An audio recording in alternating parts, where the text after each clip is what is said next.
మిర్చి రైతుకు కన్నీళ్లే మిగులుతున్నాయి. గత సీజన్తో పోల్చుకుంటే ఈసారి సగానికి పడిపోయింది ధర. దీంతో పెట్టుబడి కూడా రావడం లేదని వాపోతున్నారు అన్నదాతలు. ఇంతకీ గుంటూరు మిర్చికి గిరాకీ ఎందుకు తగ్గింది?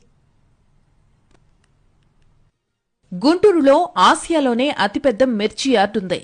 ఇక ప్రతి ఏడాది వేల కోట్ల రూపాయల వ్యాపారం జరుగుతుంది.